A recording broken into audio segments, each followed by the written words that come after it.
മല്ലിയിലയും പുതിനയിലയൊക്കെ ഇട്ട് അരച്ച് ഉണ്ടാക്കുന്ന ഒരു ഗ്രീൻ എഗ് കറിയുടെ റെസിപ്പിയാണ് ഇന്നത്തെ വീഡിയോയിൽ ഞാൻ ഷെയർ ചെയ്തത്. ഞാൻ Mahima Simon. Welcome to Mahima's cooking class.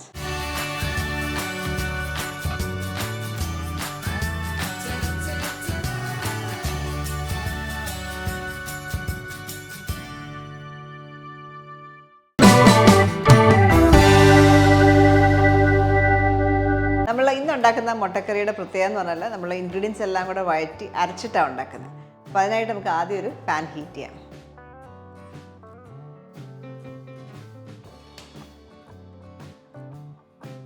ഇതിലേക്ക് 2 ടേബിൾ സ്പൂൺ കോക്കനട്ട് ഓയിൽ. എണ്ണ ചൂടാകുമ്പോൾ നമുക്ക് ഇതിനകത്തേക്ക് ആദ്യം തന്നെ 1 ടീസ്പൂൺ പെരിഞ്ജീരകം ചേർക്കാം. അതിലേക്ക് ഒരു മീഡിയം സൈസിലുള്ള സവാള റഫായിട്ട് ചോപ്പ് ചെയ്തേക്കുന്നതാണ്, അതോടെ ചേർക്കാം. ഒരു ചെറിയ പച്ചമുളക് ആയതുകൊണ്ട് ഞാനൊരു 3 എണ്ണം ചേർത്തിട്ടുണ്ട്. അതേപോലെ ഒരു 5 അല്ലി വെളുത്തുള്ളി, 1 ടീസ്പൂണോളം ഇഞ്ചി അരിഞ്ഞത് കൂടെ ചേർക്കാം. ഇപ്പോൾ സവാള ഇതേപോലെ ഒന്ന് ബ്രൗൺ കളർ ആകുമ്പോൾ നമുക്ക് നിർത്താം, ഓഫ് ചെയ്യാം. ഈ മിക്സർ കൂളാവണം. കൂളായ ശേഷം വേണം നമുക്ക് അരച്ചെടുക്കാനായിട്ട്.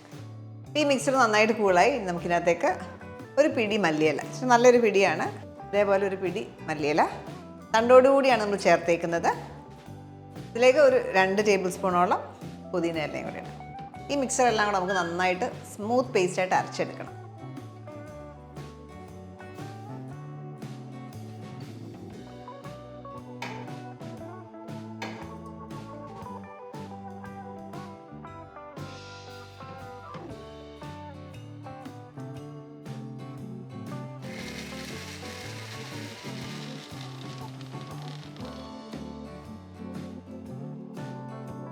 അതേപോലെ നല്ല സ്മൂത്ത് പേസ്റ്റായിട്ട് അരച്ചെടുത്തു. ഈ പാൻ വീണ്ടും ഹീറ്റ് ചെയ്യുക. കുറച്ച് ഓയിൽ ഇതിനകത്ത് പാനിൽ കുറച്ച് ഓയിൽ എടുത്തത് കൂടാതെ 1 ടീസ്പൂൺ കൂടെ ചേർക്കാം. ഈ പാൻ വീണ്ടും ചൂടാകുമ്പോൾ നമുക്ക് അതിനകത്തേക്ക് ചെറിയൊരു കഷ്ണം പട്ട, ചെറിയ 2 ഏലക്ക, അതുപോലെ 2 ഗ്രാമ്പു. ഇതിനകത്തേക്ക് ആ സ്പൈസസിൻ്റെ ഒക്കെ നല്ല മണം വരുമ്പോൾ ചെറിയൊരു പിടി കറിവേപ്പില ഇടാം. ഈ അരച്ച സ്പൈസസ് ഇതിനകത്തേക്ക് ഇട്ട് വഴറ്റിയെടുക്കാം.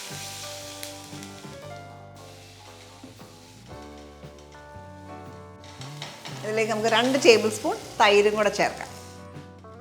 തൈരിട്ട് നന്നായിട്ട് ഇളക്കുക.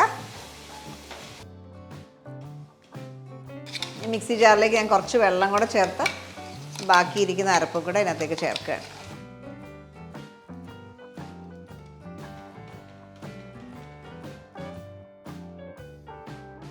ഇതിനകത്തേക്ക് ഉപ്പ് 1/2 ടീസ്പൂൺ ഉപ്പ്,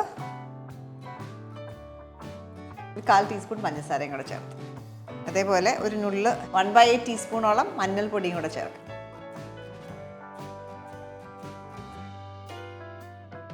നമ്മൾ മുമ്പേ മല്ലിയില അരച്ച സെയിം ജാറിലേക്ക് തന്നെ ഞാൻ ഇവിടെ ഒരു 3 ടേബിൾ സ്പൂൺ തേങ്ങായും 2 ടീസ്പൂൺ കാഷ്നട്ടും കുറച്ച് വെള്ളത്തിൽ സോക്ക് ചെയ്ത് വെച്ചിട്ടുണ്ട്. അതൊന്ന് അരച്ചെടുക്കാം. നമുക്ക് ഗ്രേവിക്കൊരു തിക്നെസ് കിട്ടാനായിട്ടാണ് ഇത് ചെയ്യുന്നത്.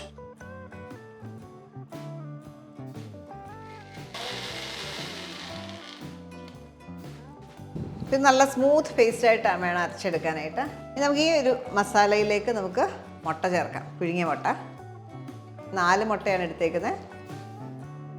പിന്നെ അത് നമുക്ക് എത്ര ഗ്രേവി വേണോ അതിനനുസരിച്ചിട്ട് നമുക്ക് വെള്ളം ചേർക്കാം, ചൂടുവെള്ളം ചേർക്കാം. ഏകദേശം ഒരു 1/2 കപ്പോളം വെള്ളം ചേർക്കുകയാണ്.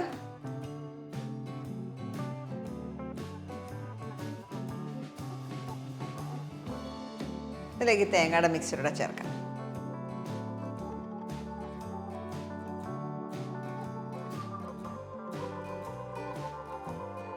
ഗ്രീൻ എഗ് കറി റെഡിയാണ്.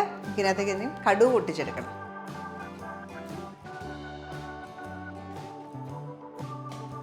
കടുക് പൊട്ടിക്കാനായിട്ട് ഞാൻ 2 ടീസ്പൂൺ നെയ്യാണ് ചൂടാക്കാം. ചൂടായ എണ്ണയിലേക്ക് നമുക്കൊരു 1/4 ടീസ്പൂൺ കടുക് ചേർക്കാം. 2 ചുവന്നുള്ളി, 2 വറ്റൽമുളക് കീറിയിടാം.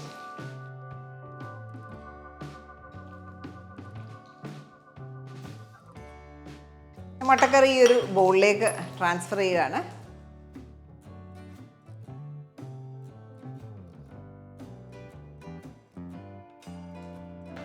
ടെമ്പറിങ് ഇതിൻ്റെ പുറത്തേക്ക് ഒഴിക്കാം.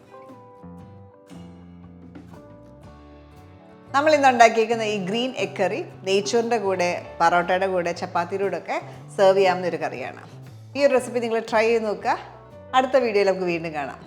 Thank you for watching Mahima's cooking class.